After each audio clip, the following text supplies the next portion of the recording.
El maná era diario. Se recogía muy temprano en la mañana. Cada uno recogía según su necesidad y se recogía por familias. Pero muy buenos días. Bienvenidos a este tiempo devocional donde nos levantamos a buscar a Dios, su presencia y su palabra en la vida de cada uno de nosotros. Maná, el alimento espiritual diario que no puede faltar en nuestras vidas. Conduce Carlos Ríos.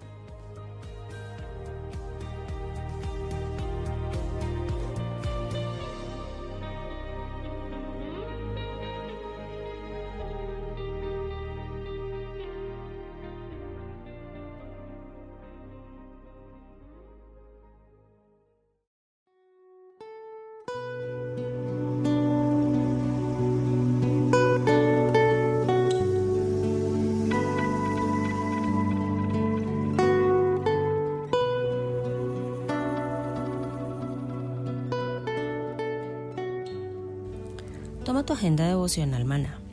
El pasaje sugerido para la lectura en tu devocional personal el día de hoy es Lucas 5, del 33 al 39.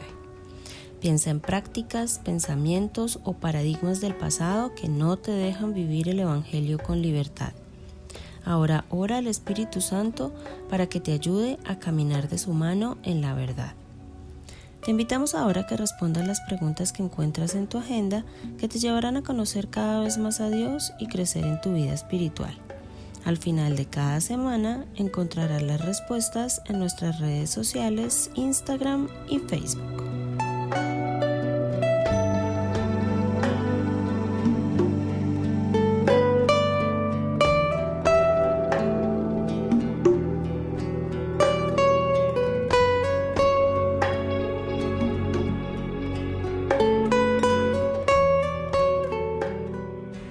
Muy buenos días, queridos oyentes. Bienvenidos a este tiempo devocional donde nos levantamos a buscar a Dios, su presencia y su palabra en la vida de cada uno de nosotros. Bienvenidos a este espacio llamado Maná, fuente de bendición y salud espiritual para todos aquellos que se acercan.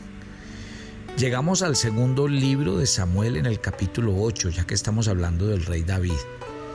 Dice los versículos 13 y 14, así ganó David fama cuando regresaba de derrotar a los sirios. Destrozó a los 18,000 edomitas en el Valle de la Sal.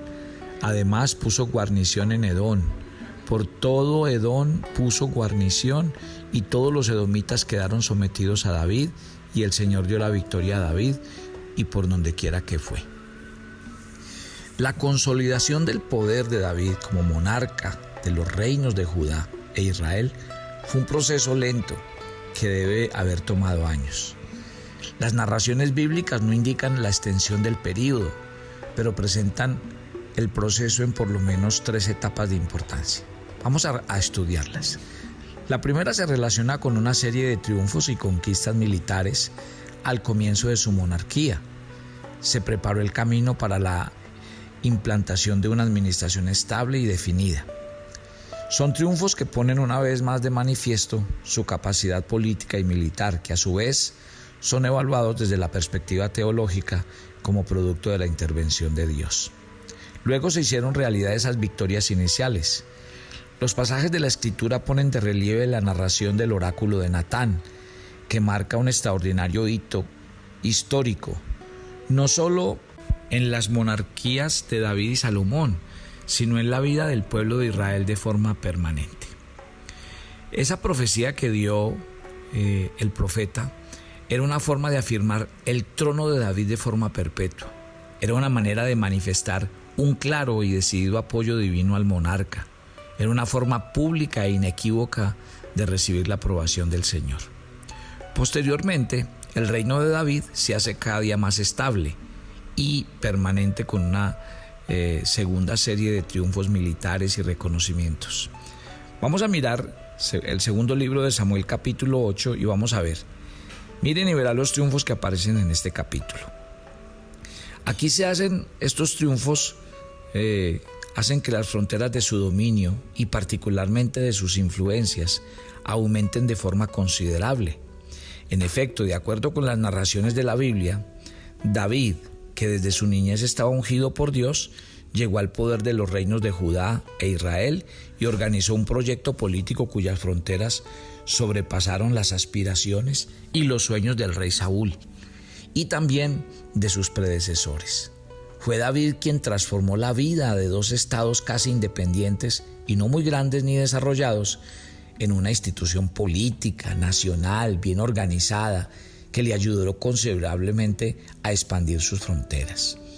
Mire que la Biblia dice que se convirtió como en un pequeño imperio, quizá no de la magnitud y extensión de los antiguos imperios de Mesopotamia y de Egipto, pero podemos decir que Israel en los tiempos de David era un estado estable, independiente, influyente, que la misma Biblia cuenta que llegaba desde el norte de la península del Sinaí, en la frontera del sur, hasta cerca de las orillas del río Éufrates, en el lindero por el norte.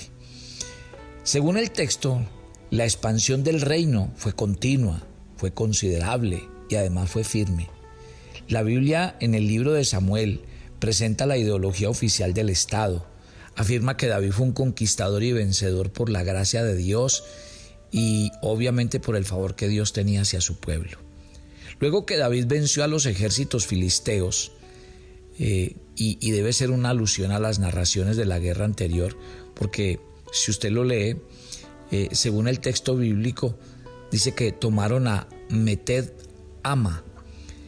Esta expresión referencia,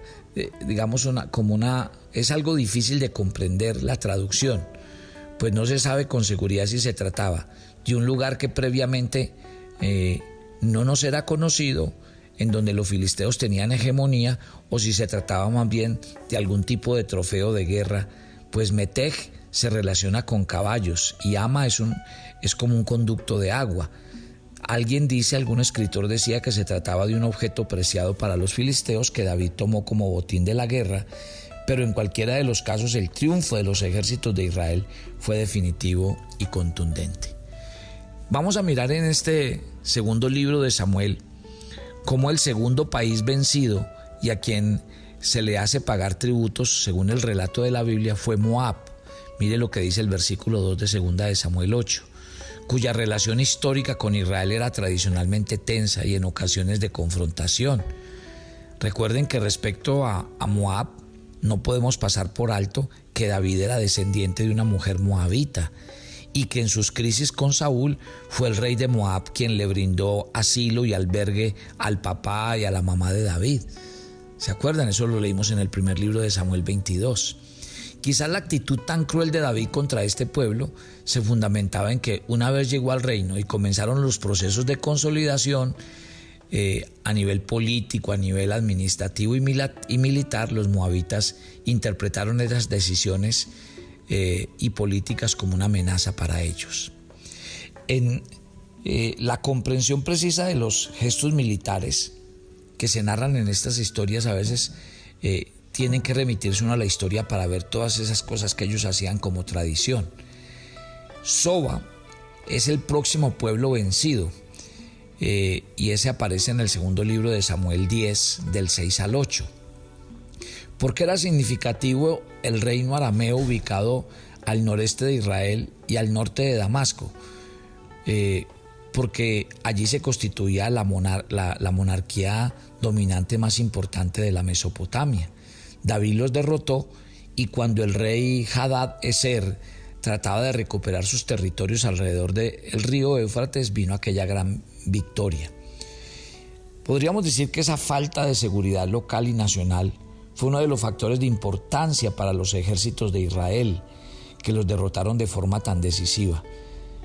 David capturó, dice, 1,700 hombres de a caballo, 1,000 carros de guerra y 700 hombres, 20,000 hombres de a pie, que aluden a dos tipos de combatientes. Sí, además dice que mutiló a los caballos, pero dejó los suficientes como para 100 carros de batalla.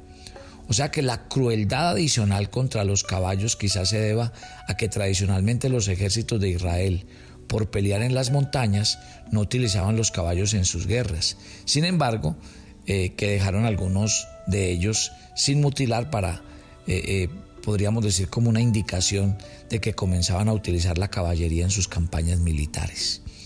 De acuerdo con la narración que estamos haciendo, en medio de la batalla contra los ejércitos de Soba, desde Damasco, los sirios enviaron contingentes militares en contra de los israelitas para apoyar a este rey Hadad-Ezer. Mire que lo dice los versículos 6 y 7. Sin embargo, el triunfo de David contra los ejércitos sirios fue aún mayor, pues no solo hirió a 22,000 hombres, sino que dejó permanentemente una guarnición militar israelita en la ciudad de Damasco. De esa forma, quedaron los sirios pagando tributos al pueblo de Israel. Y esas victorias, según las narraciones de la Escritura, son producto de la gracia de Dios que le daba a David el triunfo en donde quiera que él iba. Además, era una forma de destacar el aprecio de Dios a este maravilloso rey de Israel, al que la Biblia enfatiza que Dios lo guiaba en sus victorias. Como botín de guerra, David se llevó a Jerusalén los escudos de oro. Algunos estudiosos piensan que se trataba más bien del lugar donde se guardaban las flechas que traían los ejércitos derrotados de Soba, y además tomó de las ciudades y comunidades sirias gran cantidad de bronce. O sea, fue una victoria significativa y fundamental la de David, pues le permitió extender su poder, sus influencias, y le propició más apoyo económico a través de los tributos, y le representó un buen botín de guerra. Sigamos con la historia. Al conocer de los triunfos continuos de David, Toi, el rey de Hamat, envió a Joram, su hijo, para que llegara ante el combatiente rey de Israel con regalos. Dice 2 de Samuel 8, del 9 al 12, que le llevó utensilios de plata, de oro, de bronce. Que el rey enviaría a su hijo ante David, eso revelaba la importancia de la operación y lo fundamental del mensaje de paz de Israel. Toi se sentía muy seriamente amenazado y desafiado por los ejércitos de Soba. Hamat estaba al noreste del reino de Soba, en la actual Siria, y era un estado hitita. Y la referencia de los regalos que Toi le envía a David pone de manifiesto que no quería confrontación alguna con los ejércitos de Israel. Los regalos o las ofrendas de paz que enviaba el rey de Hamat era una especie de adelanto económico, una muestra de que estaban dispuestos a pagar tributos a David. Luego de sus triunfos en el norte, cuando regresaba a Jerusalén, el texto bíblico añade que David también derrotó a 18,000 edomitas, puso una guarnición militar en Edom.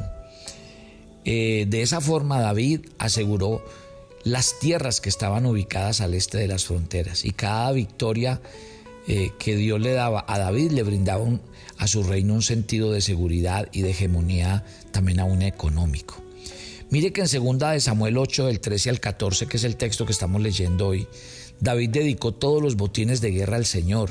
Según la narración bíblica, en ese contexto narrativo, el pasaje hace un recuento de los pueblos vencidos por sus ejércitos, entre los que se encuentran los sirios, los moabitas, los amonitas, los filisteos, los amalecitas, los sobaitas.